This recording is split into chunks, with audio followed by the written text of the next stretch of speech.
You're listening to the Future Tech Health Podcast with Richard Jacobs. Until I reached age 40, I never realized the obvious, that we all have medical issues, or we at least have a family member or close relation that had, has, or will have them in the future. Medicine and biological systems are the final frontier. Until we've conquered death, figured out how life began, cured cancer, and understood our purpose in the universe, there's a heck of a lot to talk about when it comes to our health. Future Tech Health means I'll be covering futuristic topics that are actually already in clinical trials, or even starting to appear on shelves or by prescription, or available for your own use. We dive deep into stem cells, CRISPR-Cas9, the science of sleep, epigenetics, medical testing, cancer, ketogenic diets, stem cells, aging, regenerative medicine, and more. My goal for you, the listener, is to learn from these podcasts. You may very well learn something that may change the course of your life for the better, steer you towards a new career, or give you insight into addressing a serious medical problem. Remember, however, this podcast and its content is informational in nature only. No medical, tax, legal, financial, or psychological advice is being given. If you enjoyed the podcast, please listen, subscribe, like, and share it with friends. Thank you. Hello, this is Richard Jacobs with the Future Tech Health Podcast, and I have Minter Dial. He's the author of a book called Heartificial Empathy, Putting Heart into Business and AI. So, Minter, thanks for coming. How are you doing today? My great pleasure, Rich. I'm speaking to you from Manhattan, where the sun is finally percolated. Oh, okay. I'm from New York, so I've been there many a time. So, excellent. So, tell me about this book. Is it focused more on that, empathy and human touch is needed in the AI world, or is it just in general? Like, what's the focus of the book? So let's say that the focus is on getting empathy to rise in any way that it can. So I went at it thinking that getting empathy to improve in a business environment would A, improve business, and two, potentially have a knock-on effect on society, because I'm a big believer that business can help change society, and if it wants to, for the better. Then once I got into that, how do you encode empathy into a business? It became clear that there are some people, some avenues thinking that it should be something we integrate into artificial intelligence, either because that's good for business, or B, because we don't know how to do it ourselves.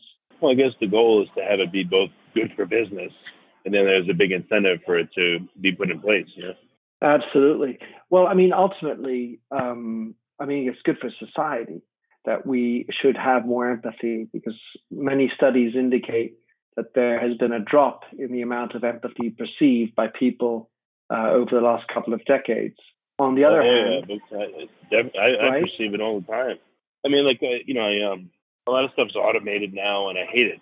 I don't want to go to a tablet and type stuff in, or you go to your doctor, they're like, here, sign in on this computer, and there's no empathy there. And, you get an email confirmation from someone and there's no empathy there. Or, you sign up for a lot of these businesses and you can't talk to anybody.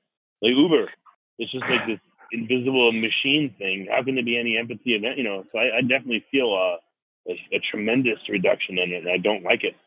Well, so on the one hand, you have the automation component of it, but actually the field or the area where the empathy has dropped, which is far more worrisome as far as I'm concerned, is the people. So independent of the app and the automated telephone service, it's the inability of people to be empathic with one another, either as colleagues or with customers. And then obviously in the bigger society with the people that you meet in the street who are strangers. And the issue then becomes, if we're not able to be empathic as human beings, how on earth can we properly code a machine, because we don't know what it is in the first place? Yeah, why do you think that people become, colder and less considerate of others? I would think the opposite would happen, but I guess you're right. Well, I thought it's just where I live, but I don't know. Maybe it's everywhere. What are your thoughts? Well, I'm using as much as I can the studies that I look at, and I'm going to give you the numbers in a moment. But I think on the one hand, there is potentially a greater awareness of what empathy is, and so we now given it a name, and people are more aware of it, like some of these diseases one has. And on the other hand, there are some components or factors that have impacted our ability to have civility and spend time listening to somebody else's story. So the big statistic that I have referred to a lot, and I think is an appropriate one, is a study out of the University of Michigan, which was done 9 years ago now. And that study was done with 14,000 college kids who were graduating. And they asked to self-evaluate on their empathy. And then they had done the same study 30 years ago. And in this second study in 2010, the kids of the same age, but 30 years later, self-identified them as being 40% less empathic than their peers of 30 years ago. Well, what does that mean, less empathic? It means, can you tie that to a specific situation or response? Or how would someone be rated that way, and how would someone feel that way about themselves or about someone else? What are the things that go into that evaluation? Well, on the big hand is the ability to be understood. And so as an individual, the perception of someone else being empathic towards them is largely categorized as feeling understood. And so that's as a recipient of someone else's empathy. And in today's world, with the acceleration or perceived acceleration of time and the consternation around devices and obsession, if you will, around devices of all sorts, you've got an environment where people just don't feel like they have the time or want to dedicate the time to properly interact with one another, have a strong heart-to-heart, even if there's no specific measurable output desired. It's just that opportunity to listen intensely to what the other person is saying or feeling, and to perceive it, and then not to jump in with like, oh, well, I'll tell you my story, but actually just hear out the other person's story. And today, whether it's an increase in narcissism, a reduction in time, or an obsession with technology, there are many reasons why people are understanding themselves to be and seeming to feel that there's less empathy out there. Do people perceive that certain groups are less empathetic or more empathetic? Like men are getting worse, women are getting worse, men are getting better. I don't know. Are there certain regions that appear to give a shit more or less?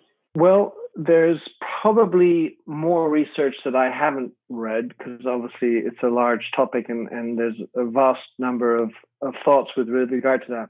So I don't necessarily speak to the truth, but I do have a strong belief and some numbers that back it up that show that, generally speaking, and this is something that I would call natural as opposed to inculcated or culture, to women to be more empathic than men. Or if we were to put it another way, the feminine versus the masculine.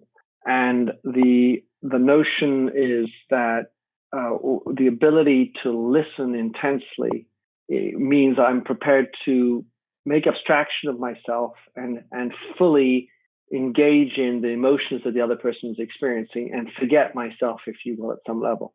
And there's three things that would tend to prove out what has always been an intuition of mine.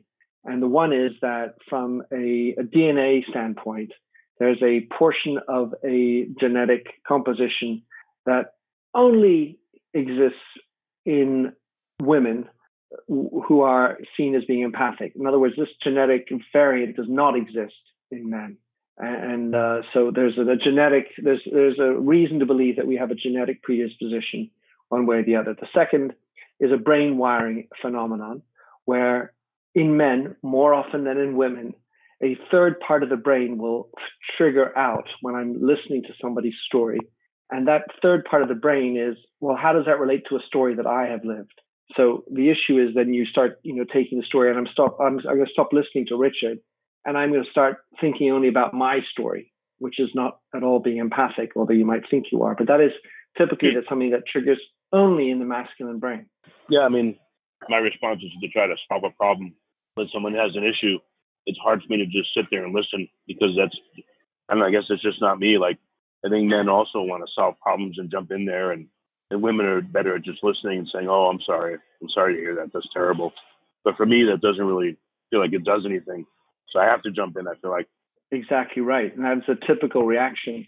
At the end of the day, you think you're being kind to the other person, but the challenge is actually A, understanding the real problems behind it, and B, believing that actually listening is an action. Because if you jump in and provide a solution, if you've ever read Women Are from Mars and Women Are from Venus and Men Are from Mars, or I think a much better book, You Just Don't Understand When Men and Women in Conversation, written by Dr. Deborah Tannen, the notion of jumping in with an action. Well, wait a second. Let's say in a caricatured situation, the woman says, "I got a situation, I got a problem." The man jumps in and says, "Well, here's the hammer to hit the nail."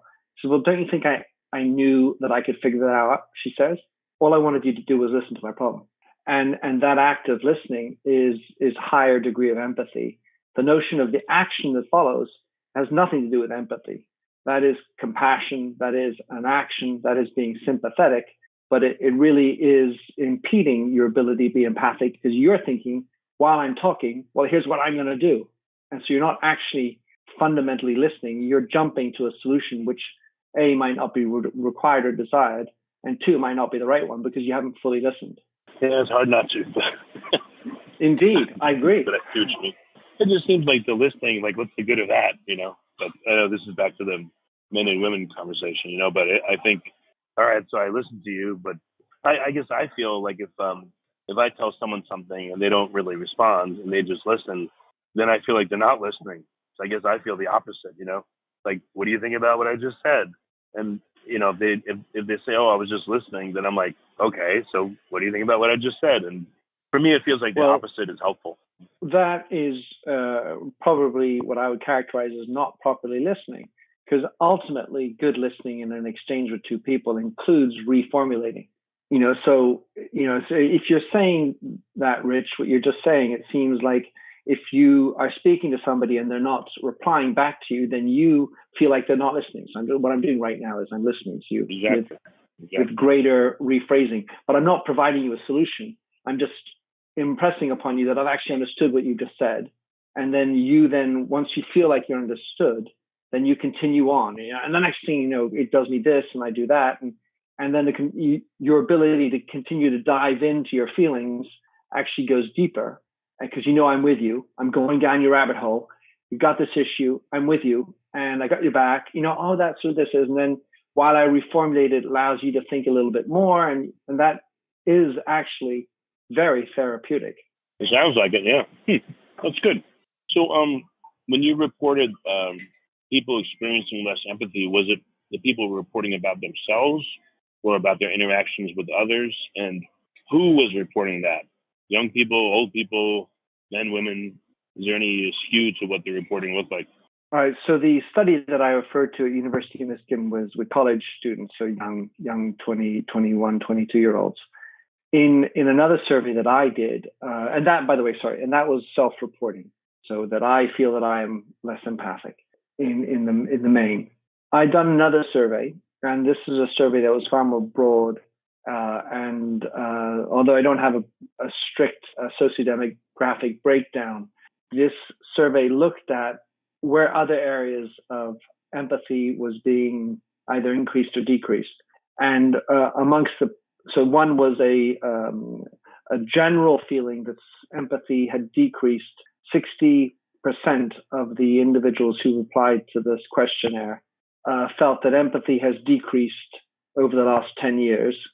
Only 20%, 22% to be exact, believed that it had increased over the last 10 years. Another component was evaluating the amount of empathy within business. And empathy within business was seen as being more than 10% less than empathy, and that's amongst your colleagues, than empathy within regular society, for example, at home. And then worse yet was the amount of empathy that companies were demonstrating to customers. And I didn't qualify whether it was through machines or people, but in general.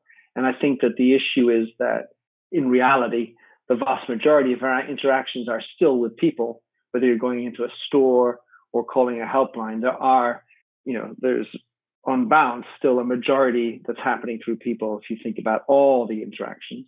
And that's the feeling, is that people in business are so stressed that they don't have time to listen out your issue or provide you with a personalized answer that satisfies fully your situation. And so they are being penalized for that, which is why, amongst other things, you see much less loyalty to businesses, because, well, they don't really care about me. Sometimes the transaction works. Sometimes I feel pissed off. If I feel pissed off, I'll move along. Right, exactly. Yeah. How about in medical care? Talk about a lack of empathy, at least from my perspective. Doctors having no time to talk to you, and I don't know. It just seems like there's none there. Well, I tend to agree, and it's interesting because naturally in healthcare, empathy is something they do talk about and try to include into the syllabus to teach doctors and nurses. On the other hand, reality is empathy takes time.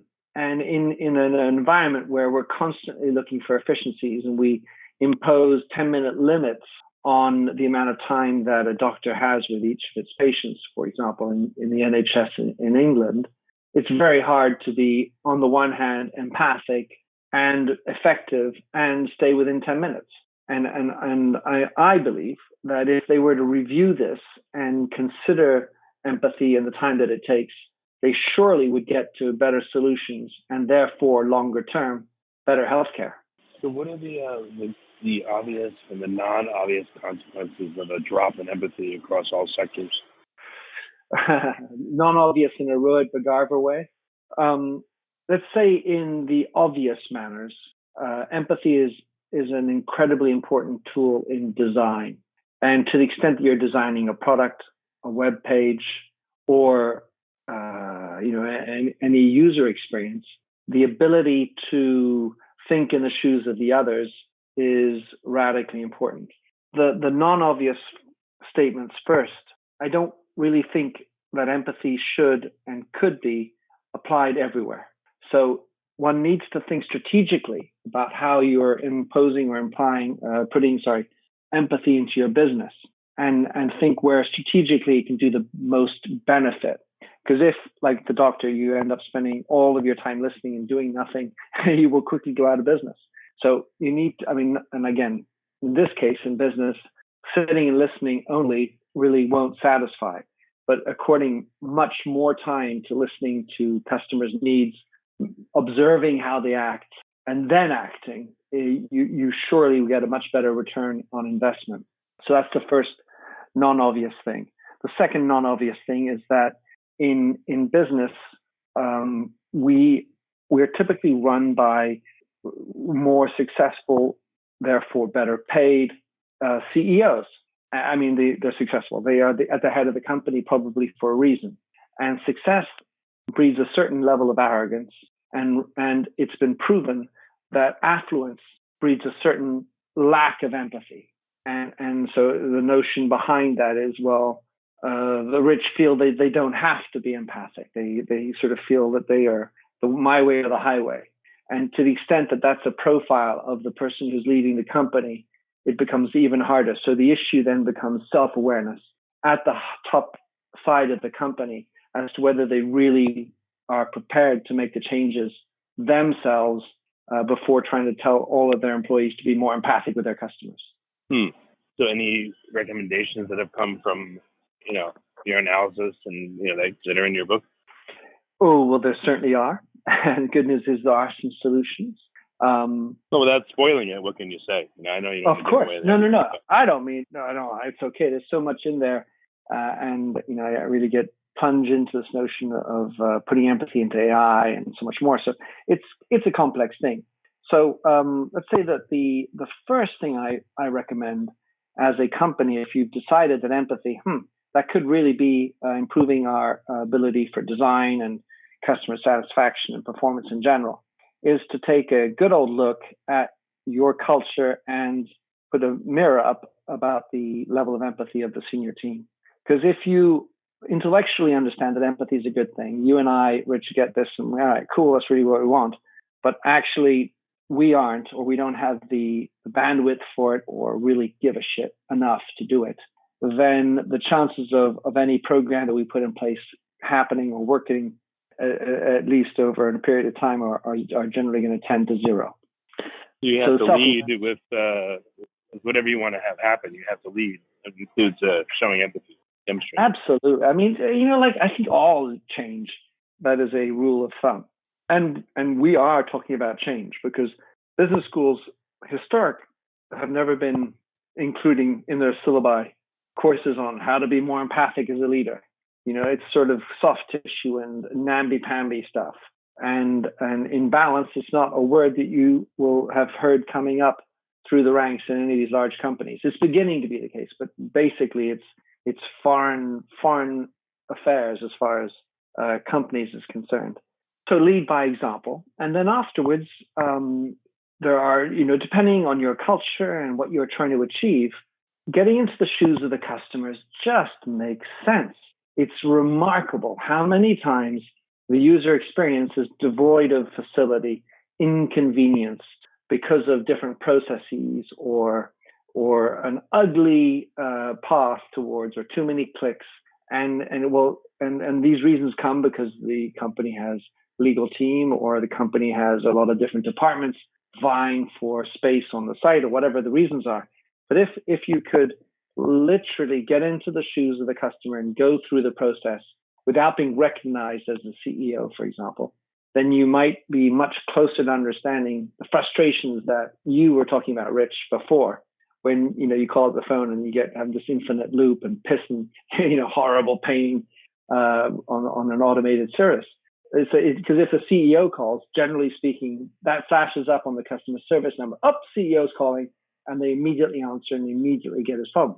So you need to do it in a way that's like a customer, so they're unrecognizable as a member of the company, and then see what that feels like. That's an example of actually walking in the customer's shoes.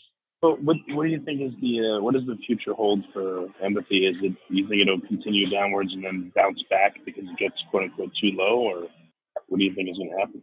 Well, I think that we're in a situation in society, if that's where the bellwether is, and because that's what's most important in life, where there's so much division, it becomes part of a bigger question as to whether we as a country, which country we're living in, we care to bridge the gap with the other side. And I mean right with left and left with right, generally speaking, if we're talking in the United States, but it's the other side. And there's a lot of divisiveness. And so the desire to listen to the other side right now, I don't hear it. I don't see it, whether it's in the media or in society. And while the people within your ecosystem, in your glass bowl, might be showing empathy to one another, the real challenge is showing empathy to people who don't think like you. That's where the real challenge is. And in order to do that, you have to want to do it and understand why you're doing it. And to date, I don't see a unifying factor in society that's really there to encourage us to want to get out of that comfort zone and go walk in the shoes of somebody who is maybe in a very disadvantaged situation, a homeless person, or, meet somebody, if you're from the left, who's a far right winger. And, there's right now it's more the polarization of politics, that's another factor that seems to have reduced empathy big time on both sides, Absolutely. And so right now, if I had to answer whether empathy is going to improve, I would say no. And which is why I was so keen on also exploring putting empathy into artificial intelligence. Since if intellectually we might yet decide that empathy is a good way to improve my business, therefore I'll put it into the artificial intelligence. Of course, that's a very difficult task to do. But I do believe that there's going to be a greater focus on increasingly being more automated, of course, using artificial intelligence. And therefore, when people intellectually get it, well, all I need to do is code it. The issue or the challenge I lay down is that if you delegate your empathy, the chances are it will not work. It's like the roll of the eyes of the employee when the boss says, you should all be really nice, and he gets out a whip and he whips everybody. You can just feel the lethargy and the entropy when the culture internally is discordant with what we're trying to achieve with customers. So you need to be congruent in the way you're trying to do this. And just delegating empathy into an AI when you internally do not have that as a culture, you're going to make a lot of mistakes. And when I argue, it would all fail and implode. So that's why I was really looking at that notion of putting empathy into AI. And the intention behind it, of course, is to do it better, but also to put up a mirror to say, why do you want to encode empathy into a machine? And are you capable? I wonder if anyone's done this, if they've tracked, an empathy index in certain countries or in the world and correlated that with events. I wonder what empathy looked like from 1900 up to like 1945 or 1950, with the two world wars, all the things that went on. It'd just be interesting to see if someone was able to figure that out somehow, Well, I don't think that war as a general activity is good for laying down greater empathy, because ultimately it's about knowing the other side better. The more we do know the other side better, the less feeling we may feel that we're worried about them or, fearful, and we can build bridges. I mean, imagine, again, before World War II in Europe and the various countries, what if you saw that there was a steady decline in empathy, and that's what precipitated the war, for instance? And what if you saw that in multiple instances? Maybe there's a correlation to be found there. As the societies become less empathetic, they tend towards these things, or they end up in war. Historically, it'd just be interesting to contemplate something like that. And is there a big rebounding of empathy after a war, or no? Just my thought. Yeah, no, totally. I love it. Of course, we'd have to probably retrofit some, going back to re-understand it, because in any event, there's also a big challenge, Rich, which is how do you actually measure empathy? So even in any of the studies that one does, normalizing the definition and the standard and how we're measuring it, it's awfully complicated. And there's a whole lot of subjectivity to the feeling of, receiving empathy and so on. There is, by the way, an index that was done a couple of years ago out of the UK, where a team from the south of the UK created an empathic index for companies. And the index looked at 170 publicly traded companies, and with a battery of some 50 criteria, which together allowed you to establish the empathic index of the company, they were able to determine that the top 10 companies outperformed the bottom 10 by 2 times on the stock market. Interesting. Well, I guess I can tell you about one more experience I had. I don't know how this fits in, but I took my family to Japan a year or so ago, and I noticed there was a much greater human presence. You go to shops, there's people around, it's far less machines. There were just people everywhere. And people were very nice and guided you around and all that. So, that's one big thing I noticed is I like the human touch. I like having a lot more people around, even to do simple things, like my son and I went to a department store and we asked where the Pokemon area was. And this one guard, he goes, "Oh, Pokemon Center." And he took us there and guided us and bowed and showed us the Pokemon Center. And you just feel really good, So it was a very cool experience. And, then we came back to like Chicago or something, and the people there are all surly and, they're like, they don't give a shit if you live or die. So it does have a big effect on you, being in a nice culture where people are at least pleasant and helpful instead of, surly and uncaring. And I agree. And the notion leads to civility, because in the end of the day, they don't have to be nice to you. And some of them do because it's their business. But the security guard didn't have to go out of his way to show you the Pokemon Center. You might just have a feeling of national pride, of course. But at the same time, that notion of civility, respect of one another, it makes me feel that in our incivility that we're experiencing in daily life, and I think it's a general feeling because the Japanese also have all none the same, a feeling that civility has declined for the Japanese as well. You've got this notion of ethics, and the link between empathy and ethics is also very important. And so the ethics is I want to do good as a principle, or I know the difference between good and bad.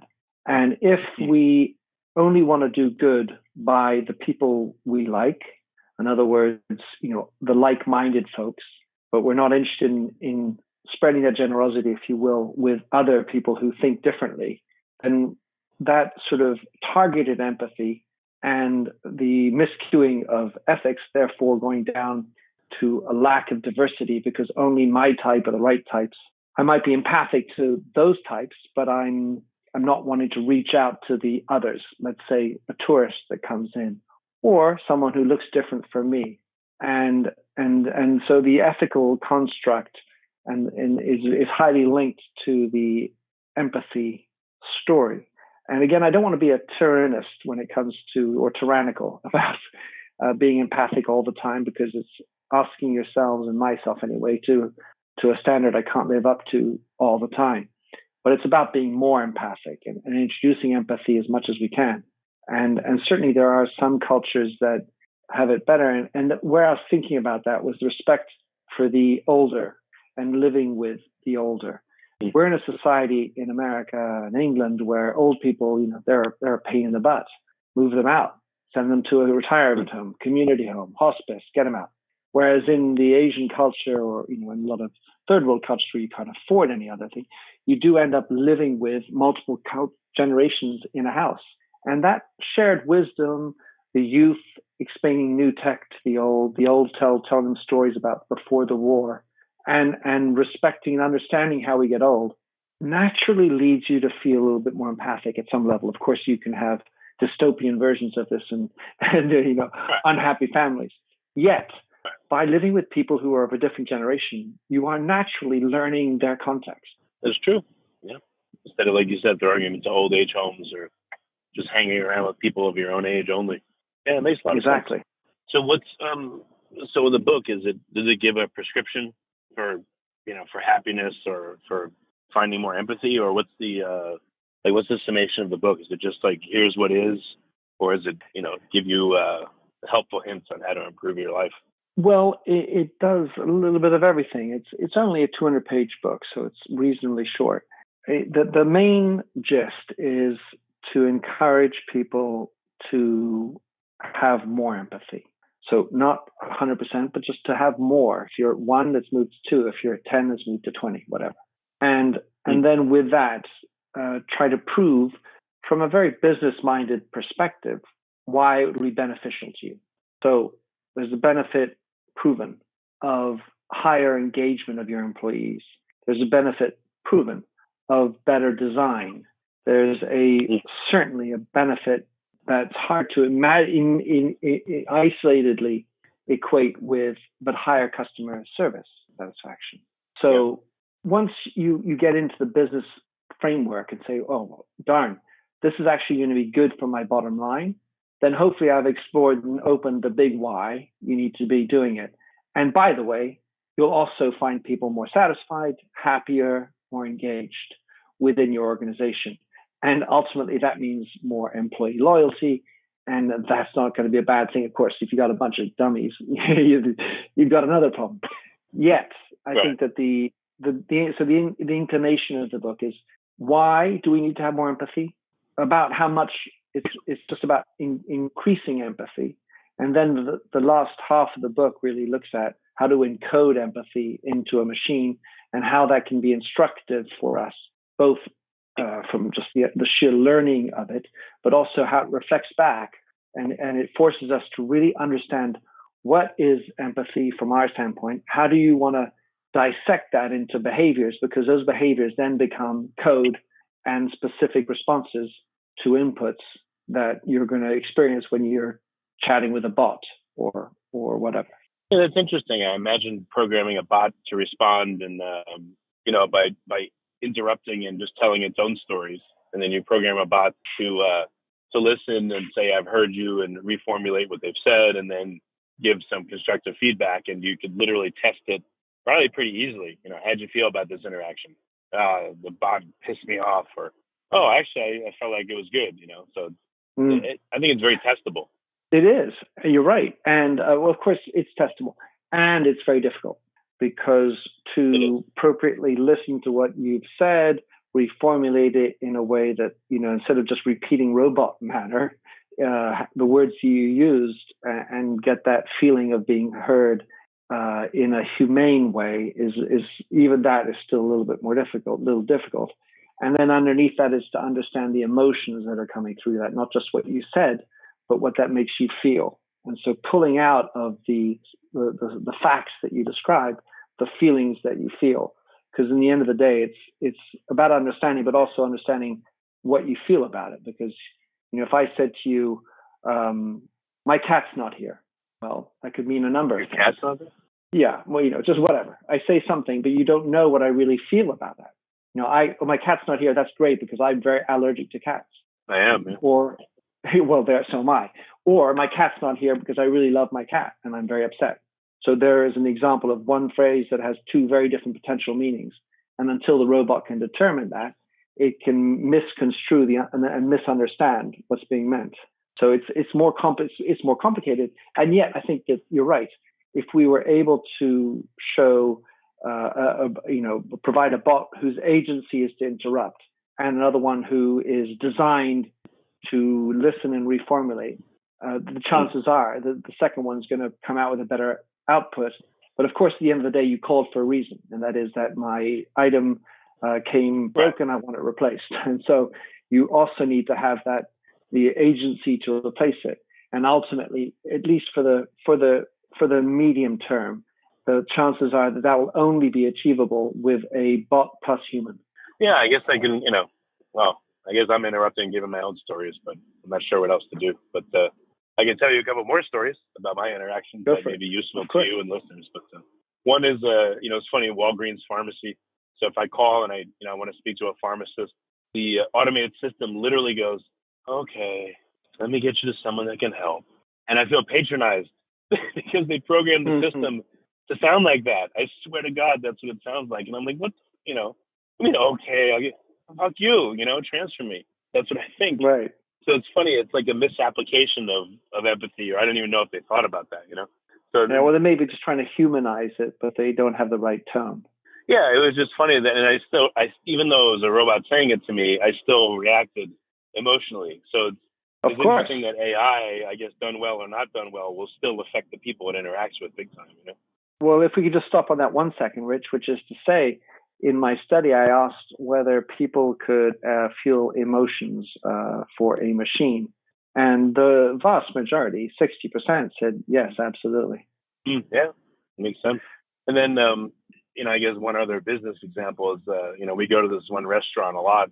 And the last time we were there, my younger daughter, took off her shoes, So the waiter comes up and says to my wife, "Excuse me, ma'am, you can't be in here with no shoes on." And she was like, "What?" And, we didn't realize my younger daughter, who was 8, took off her shoes, And my wife was so embarrassed and pissed off, she walked out, and we just settled the bill and left. And they were like, "I'm sorry, that's the policy." I said, "You did it in totally the wrong way. Totally the wrong way. You embarrassed my wife." I said, "We don't want to come back here anymore. And we spent a lot of money at your restaurant." And they're like, "It's the policy. No empathy, no nothing. So we don't go back there anymore." And they're going to lose over a year, probably several $1,000s of our business. So they just don't care. So empathy does have now that I think about it, it has a huge role on how people interact with businesses. Yeah, and in that particular case, the issue is that policy was written probably by someone at headquarters who, let's say, an initial intention might have been good. Well, we don't want to have dirt. We want to have very clean. So no cigarettes, no bare feet, no this and that. And that was the policy. So they came from somewhere which wasn't about attacking your child. But in the implementation, you should allow the agency or for the individuals who are at the customer coalface to say, well, that seems like a very acceptable route. She's got her feet, she's tucked them underneath her legs or whatever, and it's just an 8-year-old. And so this is silly. I'm not going to say anything about it. That's writing policies. You can explain them better. And 2, you should review them from the customer standpoint. As on the one hand, you might have this conflicting idea of wanting to have complete cleanliness. On the other hand, total happiness. And so you need to make a call, and they made the wrong call. Yeah, and then they didn't apologize or anything. They just kept saying robots. It's the policy. It's the policy. They couldn't say "I'm totally sorry. I know this is ridiculous, but our hands are tied or whatever. Just we value you being here. Please come back. Here's a coupon. Something. None of that. Nothing. But we were like, goodbye, you know? Absolutely. And they should suffer for that. Well done. Stand up to it. well, very good, Mitch. So now that you've heard me out and shown me empathy, I appreciate it. But for listeners, what are some resources for them so they can get your book, Amazon, and where can they get your book, and where can they find out more about you and connect with you somehow? Thanks for asking, Rich. So the book, I've decided to distribute it uniquely through Amazon. It's available as an audio book, a Kindle, and a paper book on Amazon in your country, pretty much, as Amazon is available. And otherwise, I write about 2 blog posts a week. I've been and I've got a podcast which I've been doing for 10 years myself. And nice. Those can all be found on minterdial.com. And otherwise, the final thing probably is my little Twitter handle, MDIAL. MDL. Okay. Well, very good. Well, Minter, it's been a great call. I really appreciate you coming on the podcast. Many thanks for having me on, Rich. Look forward to staying in touch.